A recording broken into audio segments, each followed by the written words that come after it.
UP के फतेहपुर जिले के बिंदकी कोतवाली के तहसील परिसर में वोटर लिस्ट में नाम बढ़ाने को लेकर तहसीलदार गणेश सिंह तथा भाजपा नेत्री रेखा मिश्रा के उनके पति अवधेश मिश्रा के बीच जमकर कहासुनी और तू-तू मैं हुई। तहसील परिसर में जमकर विवाद हुआ। मामला कोतवाली परिसर पहुंचा, जहां पर तहसीलदार गणेश सिंह ने दूसरे पक्ष के खिलाफ तहरीर दी। वहीं भाजपा नेत्री रेखा मिश्रा ने तहसीलदार गणेश सिंह के खिलाफ तहरीर दी। वहीं आपको बताते चले, इस मामले में कोतवाली प्रभारी निरीक्षक आशुतोष सिंह ने मामले की जांच शुरू कर दी है। उन्होंने बताया कि मामले की जांच शुरू है, इसके बाद ही कोई कानूनी कार्रवाई की जाएगी। चुनावी माहौल है एक तरह से, पर हमने 10 दिन से इस नाम बढ़वाने के लिए हम लोग इतना प्रयासरत है। 10 दिन से हम लोगों का सुबह से शाम तक का टाइम बिंदकी में बीतता है। पर ये महोदय पहले तो 4 दिन हम लोगों से मिलना ही नहीं चाहे, किसी तरह प्रेशर में आके ये महोदय परसों हमसे मिले हैं। फिर जब ये हम लोगों को जानकारी हुई कि इन्होंने कानून गो के ऊपर प्रेशर डाल के नेगेटिव रिपोर्ट लगवाई है, इन्होंने लेखपाल को फोन करके हड़काया कि तूने उनके फेवर में कैसे रिपोर्ट लगाती।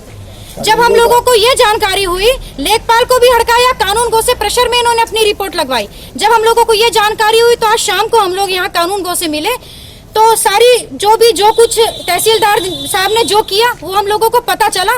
तो पहले मैं उनके ऑफिस में गई, मैंने कहा ये मामला मेरा है, मैं जाके इनसे पहले बात करती हूँ।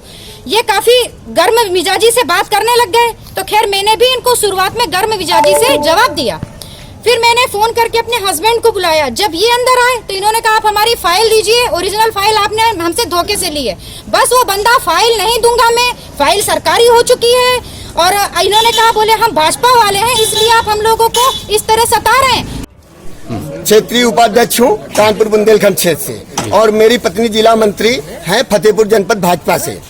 हम दोनों लोग अपना नाम कटवा करके अपने गांव से देवमई ब्लॉक में जोड़ना चाहते हैं, क्योंकि हमारा सारा व्यवसाय देवमई ब्लॉक में होता है। विगत 3 वर्षों से रह रहे हैं और विगत 3 वर्षों से हम गांव में नहीं रह रहे हैं। तो हमने सारी रिपोर्टें बीएलओ और सुपरवाइजर और लेखपाल की रिपोर्ट लगवा करके हमने इनको सौंप दिया, इधर का भी कटवाने का भी और जुड़वाने का भी।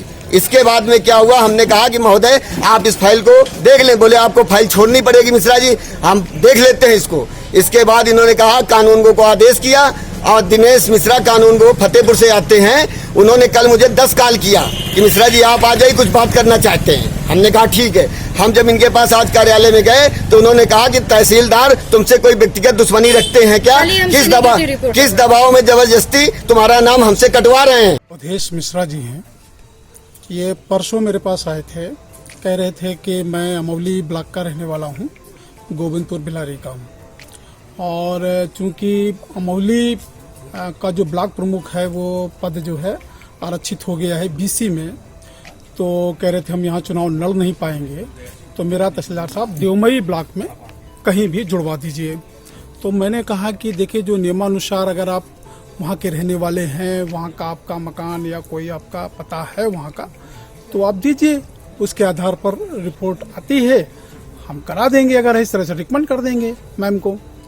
तो कल ये मेरे पास अपनी फाइल लेकर के आए थे, तो मैंने कानगो साहब से उसकी जांच करने के लिए कहा कि इसकी जांच कर लीजिए, अगर ये वास्तव में यहाँ के रहने वाले हैं तो अपनी रिपोर्ट लगा करके दे दीजिए। कानगो साहब वहाँ पर गए और जांच करके जब वापस रिपोर्ट लाए तो उसमें कई लोगों के बयान भी थे, और उसमें यह था कि ये देवमई ब्लॉक के रहने वाले नहीं हैं, कोई सुजावलपुर करके गांव है वहाँ का ये अपना बढ़वाना चाहते थे, तो वहाँ के रहने वाले नहीं हैं। ये वर्तमान में कानपुर नगर में रहते हैं और मूल रूप से ये अमौली ब्लॉक के ये गोविंदपुर बिलारी गांव के रहने वाले हैं। तो मैंने वो रिपोर्ट एसडीएम साहब के पास भेज दी। अब ये आज शाम को, कल चूँकि डीएम साहब की एक समीक्षा बैठक है और डीएम साहब की मीटिंग है, स्टाफ मीटिंग है, तो उसी की मैं तैयारी कर रहा था अपने स्टाफ के साथ में। आ करके बस आए मेरे पास, बड़े तेज चिल्लाने लगे कि तुम मेरा काम नहीं होने देते हो। वो ये अवधेश मिश्रा थे और उनके साथ में संभवतः उनकी पत्नी थी, मैं नहीं पहचानता हूँ। तो कहने लगे तुम मेरा काम नहीं करने देते हो और तुमने कानगो से क्यों जांच कराई, तुम कानगो से क्यों जांच कराई। हमने कहा भाई जब लेखपाल की रिपोर्ट ठीक नहीं थी, मैम से भी बात हुई, मैम ने कहा कानगो साहब से जांच करा लीजिए, अगर सही होगा तो देखा जाएगा।